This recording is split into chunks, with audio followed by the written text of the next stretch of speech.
폭행 의혹 박범계 장관 후보자는 오히려 내가 폭행을 당할 뻔했다라고 해명을 하고 반박을 하고 있습니다. 박 장관 후보자의 의혹이 상당히 많이 제기됐습니다. 하나씩 짚어보겠습니다. 먼저 뭐부터 볼까요? 고시생 폭행 의혹부터 살펴보시죠. 박범계 장관 후보자와 고시생 사이에 폭행 진실 공방, 동아일보 보도에 따르면 2016년 11월 고시생들이 사실을 존치해달라라는 법안 통과를 요구하며 당시 2016년 당시 법사위 소속의 박범계 의원의 오피스텔 앞에 대기를 했다라는 겁니다. 밤 10시쯤 박범계 의원이 당시 등장을 했다. 사법시험 존치법안을 통과시켜달라라고 읍소했다는 게 고시생 주장. 그러자 박범계 의원이 멱살을 잡으며 이 땡땡 누구야? 보좌진을 시켜서 고시생의 사진을 찍어라 라고 했다는 게 고시생들의 주장입니다. 이종배 사법시험 존치 고시생 모임 대표는 사과하라는 문자 보냈는데 답이 안 왔다. 피해자는 진단서 때려 가려고도 했다라고 당시 상황에 대해서 이야기하고 있는 상황입니다. 지금 보신 건 고시생 측의 주장입니다. 고시생 측의 이야기도 들어보시죠. 들지도 못했어요. 왜 처음부터 이렇게 하자고요? 우리 막 하더니 니네 내려가 누구야? 내려가 누구야? 저희는 그냥 오라고 해서 왔다. 문재인이다. 한 번만 저희 한번 이야기 들어주시면 물어볼 수 있고 나 얘네 같이 가 막 그러는 거예요. 저는 이제 안 지키려고 이렇게 내렸는데 또 미치더라고요. 안 지키려고 저희가 너무 절박해져서 왔습니다. 이렇게 얘기하니까 안 찾고 제가 물 찍으려고 막 이러는 거예요. 니네 내려가 누구냐고. 제가 직접? 지금까지 들으신 것은 고시생 측이 이야기하는 당시의 상황입니다. 자, 그럼 이번엔 박범계 장관 후보자 측의 그때 당시 상황을 어떻게 이야기하는지 박 장관 후보자 측의 주장도 전해드리겠습니다. 들어보시고 판단은 여러분께서 해주십시오. 박범계 측 주장. 인사청문회 준비단 관계자가 박 후보자가 차에서 내렸는데 대여섯 명이 다가와 둘러쌌다고 한다. 일부는 마스크도 쓰고 있었다라고 주장하며 논란 후보자가 사진을 찍으라고 했다. 수행비서가 항의하니 그쪽에서 오히려 미안하다고 했다. 멱살을 잡거나 폭언한 일이 없었다. 라고 반박하고 있습니다. 박범계 후보자 측은 폭행한 게 아니라 내가 폭행 당할 뻔했다고 주장했습니다. 직접 들어보시죠. 시생 폭행 논란 기사가 나왔는데 혹시 그런 입장 있으신가요? 반대. 폭행이 아니라 내가 폭행당할 뻔했는데. 똑같은 상황에 대해서 고시생 측이 이야기하는 것과 박 장관 후보자가 이야기하는 게 정반대의 상황입니다. 고시생 측은 박 장관이 폭행을 했다. 박범계 후보자는 내가 폭행을 당할 뻔했다라고 주장하고 있습니다.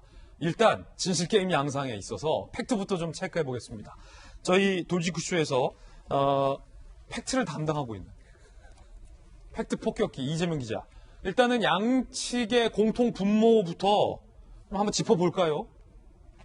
그래서 공통모가 많지는 않죠. 어쨌든 2016년도에 사법시험 이제 폐지가 당연히 이제 이루어진다 이렇게 되니까 사법시험 존치를 요구하는 고시생들이 와서 박범계 의원이 살고 있는 서울 당산동에 있는 한 오피스텔 앞에 와서 시위를 벌였다. 여기까지는 이제 팩트겠죠. 일단 만났다. 그렇죠. 팩트겠는데 그 다음 상황은 전혀 다른 거죠. 고시생들은 본인들이 오히려 멱살을 잡히고 사진을 찍히고 폭행을 당했다. 이렇게 피해를 당했다. 이렇게 지금 후석을 반면에 지금 박범계는 거꾸로 오히려 대여섯 명이 자신을 둘러싸서 오히려 위협을 느꼈고 그래서 수행비서에게 사진을 찍어라 이렇게 얘기했던 거고 그러고 나니까 미안하다 이렇게 오히려 사과를 받았다 이렇게 전혀 거꾸로 상반의 주장하고 있기 때문에 지금으로서는 사실 어느 것이 팩트다 이렇게 정확히 말할 수 없는데 중요한 건 만약에 박범계 후보자가 진짜 폭행을 했다면 참담한 거죠. 그야말로 지금 법무부 차관도 택시기사를 폭행했다 이렇게 해서 굉장히 지금 뭐 재소자를 받고 있는 그런 상황인데 이용구 차관이요. 그렇죠. 근데 만약에 법무부 장관 후보자까지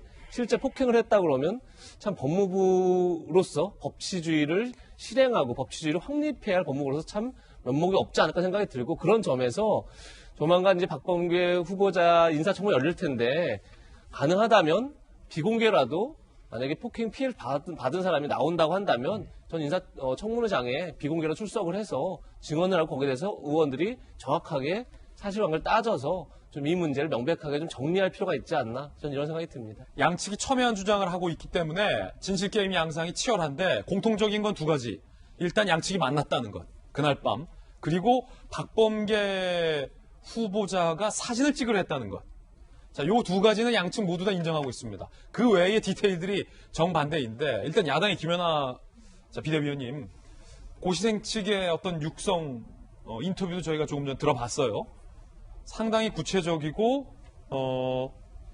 그때 상황에 대해서 적극적으로 좀 이야기를 하고 있는 그런 상황입니다. 이제 야당에서는 청문회 때 이 의혹에 대해서 추궁할 계획입니까?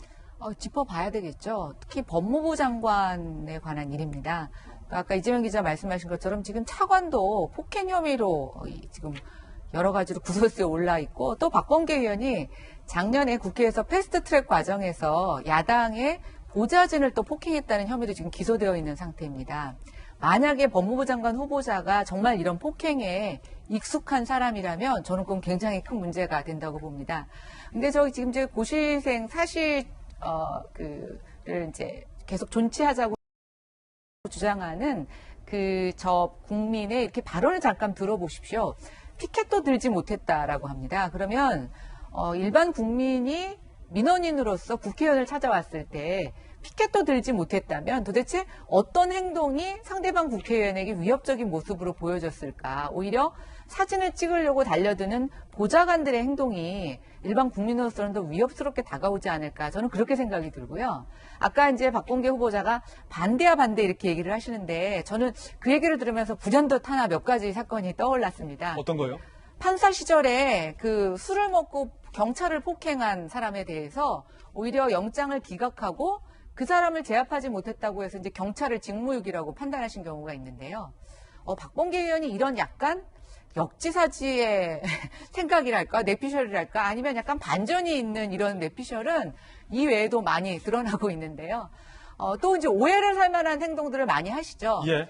국회에서 이제 그 법사위 관할 기관에서 이제 예산 심의를 할 때 본인은 예산을 챙겨주겠다고 하신 건데 의원님 살려주세요. 이렇게 한번 하면 예산을 살려주겠다고 했는데 그 발언이 또 일파만파 오해를 샀죠.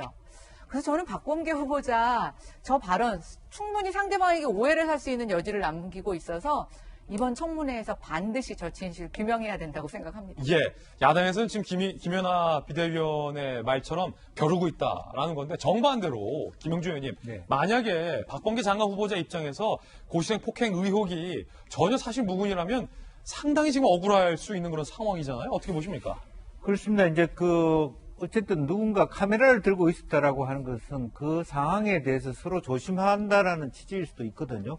자기가 말하자면 보좌관이든 누구든 카메라를 들고 있는 상황에서 요즘의 환경이 다 그렇습니다. 많은 사람이 있을 때 누구든 다 카메라를 하고 있거나 녹화를 하고 있는 것을 의식할 수 있기 때문에 과도한 행동은 쉽지 않을 것이고 다만 어쨌든 그 당시에 오후 10시라는 시간 자체가 밤 10시. 밤 10시라는 시간 자체도 박범계 후보도 약간의 엄주를 하고 저녁 식사하면서 들어왔을 수도 있고 그분들도 존치라고 하는 사활이 걸린 문제였기 때문에 개강돼 있을 수도 갈등할 수 있는 상황이죠. 그러나 엎치락뒤치락 할 수 있을 것 같은데 아직까지도 명확하게 밝혀지지 않은 걸 가지고 그 전제로 얘기하기는 조금 약간 우리가 좀 조심할 필요는 있을 것 같습니다. 예.